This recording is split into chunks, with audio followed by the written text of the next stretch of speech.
একটা অবিশ্বাস্য ব্যাপার, মানে আমাদের বৃহত্তর কুষ্টিয়াতে কিন্তু এইভাবে ব্যাপক পরিসরে এই স্ট্রবেরি চাষ হয় না।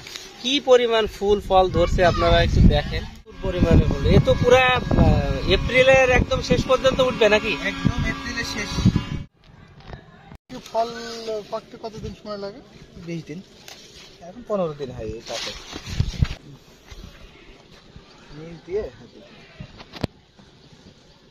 আসসালামু আলাইকুম প্রিয় দর্শক, আজকে আমরা এসেছি মুজিবনগর উপজেলার তারানগর গ্রাম, না ভাই এটা জয়পুর তারানগর গ্রামে এসেছি। এখানে আমাদের একজন সফল উদ্যোক্তা ভাই, যিনি বিগত 3 বছর যাবৎ এই স্ট্রবেরি চাষ করছেন এবং খুব সফলভাবে চাষ করছেন। আমরা ওনার সঙ্গে শুনবো যে এই স্ট্রবেরি চাষের যে প্রতিবন্ধকতাগুলো রয়েছে। আপনারা জানেন যে আমাদের বৃহত্তর কুষ্টিয়া জেলাতেই কিন্তু এর চাষ যে বাণিজ্যিকভাবে করবে এরকম উদ্যোগ কিন্তু খুব কম কৃষকই নিয়ে থাকেন, তো নিলেও তারা সফল হন না। সেজন্য আমরা আজকে আপনাদের দেখানোর উদ্দেশ্যে বিভিন্ন টেকনিক্যাল বিষয় যেগুলো আছে আমরা ওনার সঙ্গে শুনবো, যেটা আপনারা শুনে দেখে বা ওনার ফার্ম ভিজিট করে আপনারা কিন্তু এই চাষটা করতে পারেন। প্রিয় দর্শক, চলুন আমরা ভাইয়ের সঙ্গে একটু কথা বলি। ভাই, আপনার নাম বলেন। আমার নাম মোহাম্মদ মঞ্জুরুল ইসলাম, আমার বাড়ি জয়পুর। আচ্ছা, আপনি সর্বপ্রথম এই স্ট্রবেরি চাষ কত সালে শুরু করেছেন? আমি 2022 সালে সর্বপ্রথম শুরু করি। 2022 সালে শুরু করেছেন। 2022 সালে কতটুকু করছিলেন? 2022 সালে মূলত পরীক্ষামূলক 1 কাঠা জমি চাষ করা হয়েছিল, যেটা চারা আমি 17 মাসেই নিয়ে আসা 50টা মতো চারা নিয়ে এসে করছিলাম। তো এই চারাটা কোথা থেকে নিয়ে এসেছিলেন? চারা নিয়েছিলাম রাজশাহী এক কৃষকের কাছে, প্রথমে চারাটা নিয়ে আসি। আচ্ছা, যেটা পরীক্ষামূলক করার জন্য। আচ্ছা। তো যে চারাটা নিয়ে এসেছিলেন, এই চারাটা কি কৃষকের জমি থেকে সরাসরি সাকার নিয়ে এসেছিলেন নাকি টিস্যু কালচারের চারা নিয়ে এসেছিলেন? ওটা হচ্ছে আপনার ওই কৃষক আপনার টিস্যু কালচারের মাধ্যমেই চারাটা তৈরি করে, সেখান থেকে আমি চারাটা নিয়েছিলাম। তো সে বছরে আপনি যে 1 কাঠা জমি চাষাবাদ করছিলেন, ওই সময় আপনার 1 কাঠা জমিতে আয় ব্যয়ের হিসাবটা যদি একটু বলেন, যে আপনার খরচ কত হয়েছিল আর আপনি লাভ কত হয়েছিল? এখানে একটা ইন্টারেস্টিং এর ব্যাপার হচ্ছে, আপনার প্রথমে যখন আমি চারাটা নিয়ে এসে 1 কাঠা জমি যখন আমি করার পরে ওই যে ফলনটা হয়েছিল, ওই ফলন দেখেই মূলত আমার চাষের ভিতরে আগ্রহ বেড়ে যায়, যে চাষে আমি চলে আসবো। আমার যে ব্যবসার পাশাপাশি আমি আর একটা যদি কিছু করতে পারি সেইটা আমার জন্য প্লাস পয়েন্ট। তো সেই অভিজ্ঞতা থেকে আমি যে এটা দেখি যে এটা যে পরিমাণ ফলন হচ্ছে, এটা চাষ করলে লাভবান হওয়া যাবে, এই আশার থেকেই আমার স্ট্রবেরিতে আসা আর কি। আপনি যে 2022 সালের পরে পরবর্তীতে 23 সালে আবার করছেন? 23 সালে আবাদ করছিলাম। আপনার 23 সালে যখন আসলো, 23 সালে যে আবাদটা করছিলাম ওইটা 4 বিঘা জমি। ওখানে আমার 4 বিঘা জমিতে 4 বিঘা। ওখানে আমি প্রায় 6 লাখ টাকা মতো লস হয়েছিল। 6 লাখ টাকা লস। 6 লাখ টাকা তারপরে বছর লস হয়েছিল, কিন্তু এটা আমি লস মনে করি না। একটা হচ্ছে আমার তো জানা ছিল না যে স্ট্রবেরি চাষ এইভাবে করতে হবে। সেই জিনিসটাই আমি জানতে চাচ্ছি আসলে, যে ওই সময় যে আপনি প্রতিবন্ধকতা, মানে যে বাধাগুলো আপনি ফেস করেছেন, কি কি বাধা আপনি ফেস করছেন ওই সময়তে, যদি একটু দর্শকদের উদ্দেশ্যে বলেন। ওইটা হচ্ছে স্ট্রবেরিতে 2টা রোগ থাকে। একটা হচ্ছে নেট কালো, আমরা যেটা বলি পাতায় যে দাগ আসে, এইটা আসে। আর একটা হচ্ছে ক্রাউন রড, মানে স্ট্রবেরি গাছের কলারটা পচন ধরে। তো এই 2টাই মূলত মানে মহামারী আকার ধারণ করে স্ট্রবেরি ক্ষেত্রে। এইটাকে যে কন্ট্রোল করতে পারবে সেই সাকসেস হতে পারবে। এই রোগ দুটো আপনি কিভাবে ওই সময় থেকে কন্ট্রোল করলেন? তো এই প্রথমে যেটা ক্রাউন রড, যেটা এর জন্য ব্যবহার করি মেটালক্সিল ম্যানকোজেব। আচ্ছা, মেটালক্সিন প্লাস ম্যানকোজেব। আচ্ছা, এখন এই যে এই 2024 সাল, এই 2024 সালে আপনি এই মোট কত বিঘা আপনি স্ট্রবেরি চাষ করেন? 2024 সালে আমার এখানে আছে 2 বিঘার উপরে আছে, 1 বিঘা আছে, মোট 3 বিঘা আছে। মোট 3 বিঘা আছে। তো আরেক জায়গায় 1 বিঘা আছে, ওইটা হচ্ছে মানে লেট। আর এখানে আছে 2 বিঘা।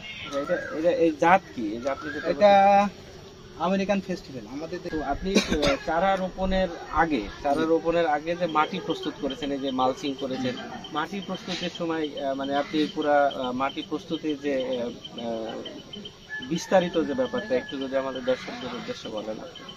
ওইদিকে তাকাই। স্ট্রবেরি চাষ করতে হলে আপনার মাটি প্রস্তুত করাটা হচ্ছে মূল মূল বিষয়। বিষয়। মূল বিষয় মাটি প্রস্তুত করা। মাটি প্রস্তুত না করতে পারলে আসলে কি স্ট্রবেরি চাষটা ওইভাবে ভালো করা যায় না। করা যাবে না। এখন মাটি প্রস্তুত করতে আমি কি করি, আপনার প্রথম যখন চাষ দেওয়া হয় তখন জৈব সার দিয়ে দিই। আর এবছরে অবশ্য বিঘা প্রতি কতটুকু জৈব সার দেন? বিঘা প্রতি আমি জৈব সার দিই 200 কেজি। 200 কেজি। আর এমনি অন্যান্য বাড়িতে জৈব যে সার বলতে কি গোবর সার দেন নাকি ভার্মি কম্পোস্ট? ভার্মি কম্পোস্ট দেওয়া হয়। ভার্মি কম্পোস্ট 200 কেজি দেন। তার সাথে 1 কেজি ট্রাইকো পাউডার মিশায়ে সেই করে দেন। ওটা 15 দিন রেখে দিই। ট্রাইকো পাউডার মিশায়ে 15 দিন বাড়িতে রাখি, যা অণুজীবটা বেশি করার জন্য, কার্যকারিতা কার্যকারিতা বৃদ্ধি বাড়ে করার এই জন্য। জন্য। আর এমনি গোবর সার যেমন 4 টলি 5 টলি যেভাবে লাগে দেওয়া হয়। আর মাটি প্রস্তুতি যখন আমি করি আর কি, তখন টিএসপি, এমওপি, তারপরে আপনার অনুখাদ্য যেগুলো আছে, বিঘা প্রতি হিসাবটা কি আপনার কাছে আছে কিনা? হ্যাঁ আছে। যে এক বিঘা জমিতে কতটুকু আমরা TSP 1 দেন? কেজি জমিতে আমি টিএসপি দিই আপনার 50 কেজি, এমওপি দিই 50 কেজি। 50 কেজি করে। এটা আছে দেখো। আর সরিষার খোল দিই আপনার 60 কেজি 70 কেজি। আচ্ছা আচ্ছা। যা আপনার সরিষার খোলটা কি করে, জৈব সারের চেয়ে বেশি কাজ করে আমার মনে হয়। না ওইটা না, যা ওইটা দীর্ঘদিন তাতে ওই নিচে আছে দেখো সিরিয়াল নাম্বার ওটা। তাদের চেহারাটা ভালো হয়। তাহলে আপনি দেন হচ্ছে TSP 50 KG, MOP 50 KG.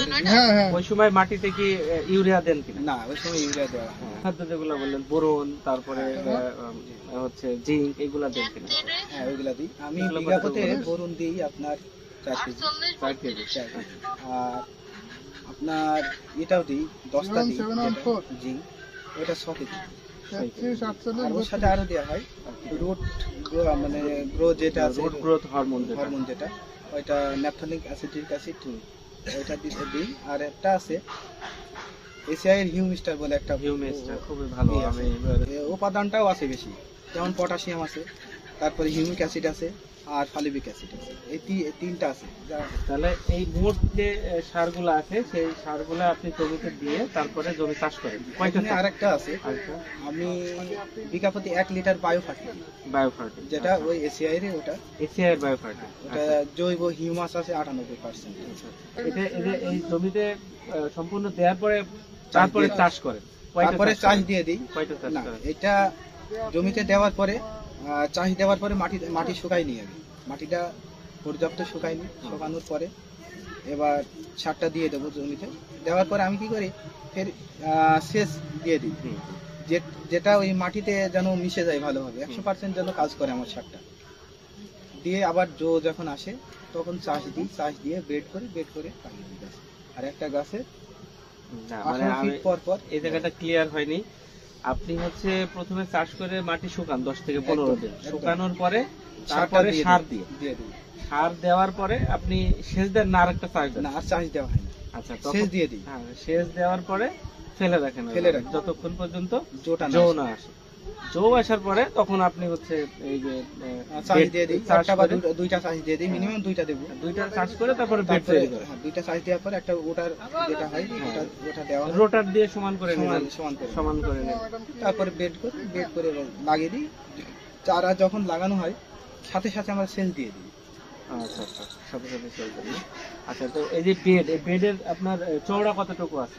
Bed আছে 30 ইঞ্চি। 30 ইঞ্চি চওড়া। একটা বেডের থেকে আর একটা বেডের মাঝে একটা গ্যাপ আছে, 9 ইঞ্চি। না 1 ফিট একটা 1 ফিট দিয়েছেন। আচ্ছা, এই যে মালচিং পেপার যে দিয়েছেন, এই মালচিং পেপারে আপনার 1 বিঘা জমিতে কতটুকু খরচ হয়? এই যে কতটুকু লাগে? একটা 800 মিটার হলে 1 বিঘা জমির জন্য পারফেক্ট। এটা তো মিটার ধরে বিক্রি মিটার হয়। ধরে একটা রোল থাকে 600 মিটার। সেই সময় তো এটার মূল্য কত? এটার মূল্য হচ্ছে এক রোলের দাম হচ্ছে 5500 টাকা। আচ্ছা। 1 বিঘা জমিতে সব মিলে 12,000 টাকা খরচ হবে পাড়া সহ। কোন মাসে লাগানো? স্ট্রবেরি best বেস্ট টাইম যেটা হচ্ছে আমাদের দেশের জন্য উপযোগী, সেটা নভেম্বরের ফার্স্ট উইক থেকে নভেম্বর এর ভিতরে- মানে পুরো নভেম্বর জুড়েই জুড়েই লাগানো যায়। কিন্তু আগাম করলে মনে হয় ভালো হয়। ফার্স্ট উইকে লাগালে সুবিধাটা কি হয় দেখেন, আমি যখন নভেম্বরের ফার্স্ট উইকে লাগাচ্ছি তখন শীত আসা একটু টাইম লাগছে, তার ভিতরে আমি এই গাছটাকে একটা সুন্দর একটা গ্রোথে নিয়ে এসে ভেজিটেটিভ গাছটা বড় গ্রোথ সেটা হয়ে যাচ্ছে। তৈরি করে ফেলতে পারছি। তারপরে হলো পাওয়ার আপনার যখন ফুল ফল ধারণের জন্য তো তাপমাত্রা কম থাকা তাপমাত্রা লাগে। যখন 16 ডিগ্রির নিচে নামে তখন ফুল চলে আসে, এটা একটা টাইম পাওয়া যায়। এ যাবৎ পর্যন্ত এই যে এবার করেছেন 3 বিঘা জমিতে, এই 3 বিঘা জমিতে কত টাকা খরচ হয়? 3 বিঘা জমিতে আপনার মিনিমাম 8 থেকে 9 লাখ টাকা। 9 লাখ টাকা মতো খরচ হয়েছে। আজকে হলো ফেব্রুয়ারির 2 তারিখ 2025 সাল। এ পর্যন্ত আপনি কত টাকার বিক্রি করেছেন? একটা এখন হিসাব যদি এখানে একটা দেন। হিসাব আছে, আমার এই জমিটার থেকেই উঠাচ্ছি, আর অন্য জমিতে ওইটা হচ্ছে লেট করা তাহলে হয়েছে। 2 বিঘার ইয়েটা হবে তো আপনার। এখন 2 বিঘাতে মনে করেন আমার 2 লাখ টাকা মতো বিক্রি হয়ে গেছে। 2 লাখ টাকা বিক্রি। এখনো মনে করেন যে 1.5 মাস থেকে 2 মাস এখনো বিক্রি হবে, এর মধ্যে যা হয় প্রতিদিন ওঠে কিনা? প্রতিদিন প্রতিদিন এই 2 বিঘা জমিতে কতটুকু স্ট্রবেরি আপনি হারভেস্ট করেন? প্রতিদিন এখান থেকে প্রতিদিন 10-12,000 15,000 এরকম বিক্রি করা হয় প্রতিদিন। 10 থেকে 12,000, 12,000। এভারেজ 12,000 15,000। কিন্তু আরো এটা দিন দিন আরো বাড়বে, আচ্ছা কারণ হচ্ছে আপনি এখানে একটা জিনিস দেখতে পারেন, আপনি দেখেন ফুল বের হচ্ছে প্রতিটা গাছে, আবার প্রত্যেকটা নতুন গাছে করে। ফুল আছে। আপনি এটা জিনিস দেখতে পারেন, এই যে ফুলগুলো বের হবে ঠিক এইগুলো। আচ্ছা, এগুলো বের আর- হবে। হ্যাঁ, হ্যাঁ, আর হচ্ছে আপনি যে এই যে 15,000 টাকার যে প্রতিদিন সেল করছেন, বিক্রি করছেন, এটা আপনি কোথায় বিক্রি করছেন? মানে আপনি বাজারজাতকরণ যে ব্যবস্থাটা, এটা আপনি বাজারজাতকরণের যে চেইনটা আপনি এটা কিভাবে মেনটেন করেন, কোথায় বিক্রি এটা করেন? স্ট্রবেরিটা হচ্ছে এমন একটা চাহিদার ফল,